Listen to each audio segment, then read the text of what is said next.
Assalamualaikum warahmatullahi wabarakatuh. Nama saya Rian Asanauli dari kelas 11 IPA 4. Saya akan menjelaskan tentang penyakit emfisema. Emfisema adalah penyakit kronis atau jangka panjang yang disebabkan karena alveolusnya mengalami kerusakan dan dapat menyebabkan seorang menjadi bernapas pendek. Jaringan paru-paru yang berfungsi pada bentuk fisik paru-paru pada pengidap emfisema sudah mengalami kerusakan. Penyebab utama terjadinya emfisema adalah karena paparan jangka panjang zat yang dapat mengiritasi paru-paru, contohnya seperti asap rokok, polusi udara, dan zat atau asap kimia dari lingkungan. Meski jarang terjadi, emfisema juga dapat terjadi karena kelainan genetik, yaitu defisiensi alfa-1 antitripsin. Kondisi ini disebabkan karena kurangnya protein alfa-1 antitripsin, yaitu protein yang berfungsi untuk melindungi jaringan elastis pada paru-paru. Gejala pada penyakit ini terbagi menjadi dua, yaitu gejala awal dan gejala lanjutan. Gejala awal pada penyakit ini adalah sesak napas, terutama pada saat beraktivitas, batuk yang terus-menerus dan mengeluarkan dahak, dan nyeri di dada.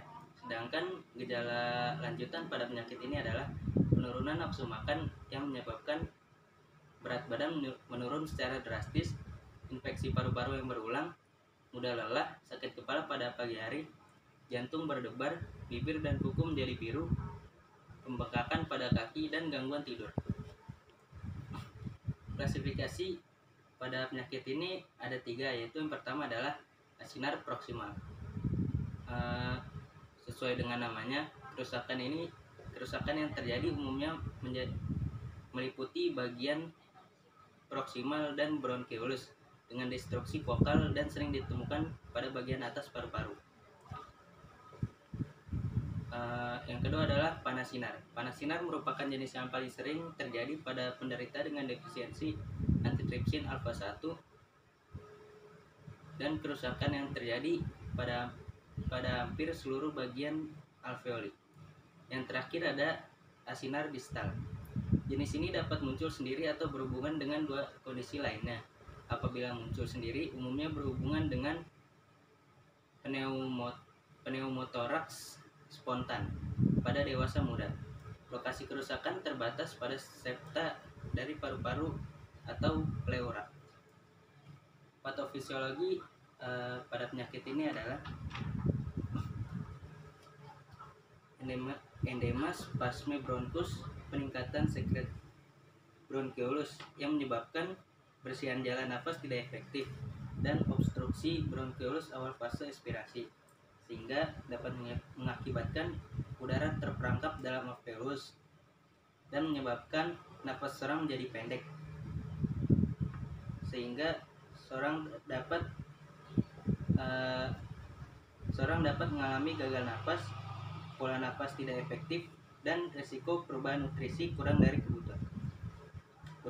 Udara yang terperangkap dalam alveolus juga dapat menyebabkan PaO2 rendah dan PaCO2 tinggi, yang mana kondisi ini dapat mengakibatkan gangguan pertukaran gas dan gangguan metabolisme jaringan, sehingga terjadi metabolisme anaerob dan produksi ATP menurun dan mengakibatkan defisit energi dan seorang menjadi lelah atau lemah, sehingga seorang tersebut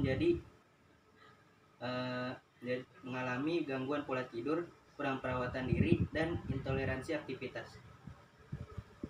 PaO2 rendah dan PaCO2 tinggi juga dapat mengakibatkan suplai O2 jaringan rendah, sehingga kompensasi kardiovaskuler dan mengalami hipoksemia.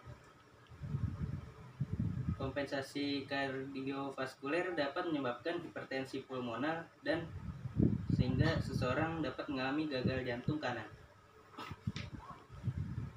Pengobatan pada penyakit ini adalah yang pertama, pemberian obat-obatan, yaitu bronkodilator atau obat pelega napas seperti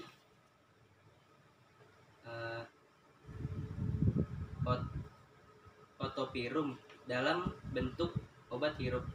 untuk meredakan gejala sesak napas.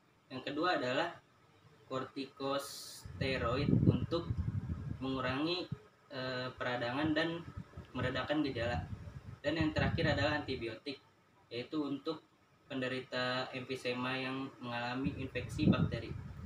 Lalu pengobatan yang kedua adalah dengan cara terapi. Terapi yang dimaksud adalah rehabilitasi paru-paru atau terapi fisik dada. Lalu yang kedua adalah konsultan gizi, dan yang terakhir cara pengobatannya adalah operasi. Operasi yang pertama adalah untuk penderita emfisema berat, operasi pengangkatan paru-paru dapat dilaksanakan untuk mengangkat jaringan paru-paru yang mengalami kerusakan, sehingga jaringan yang mengalami kerusakan dapat bekerja lebih efektif. Lalu operasi yang kedua adalah selain operasi tersebut, transplantasi paru-paru juga dapat dilakukan pada pasien yang mengalami kerusakan paru-paru parah. Lalu pertanyaan dari Pak Malik adalah untuk menjelaskan ulang patofisiologinya.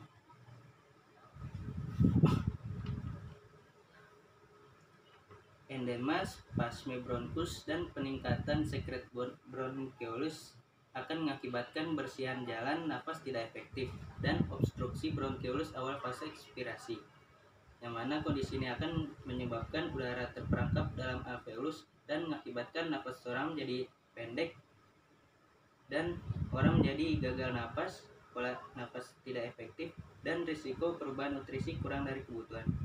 Udara yang terperangkap dalam alveolus juga dapat menyebabkan PaO2 rendah dan PaCO2 tinggi, yang dapat mengakibatkan gangguan metabolisme jaringan dan gangguan pertukaran gas.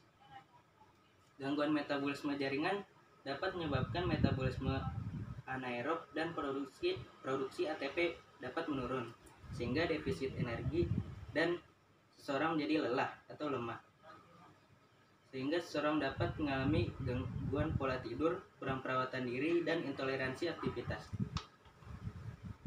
PaO2 rendah dan PaCO2 tinggi juga dapat menyebabkan suplai O2 jaringan rendah, sehingga dapat terjadi kompensasi kardiovaskuler dan hipoksemi.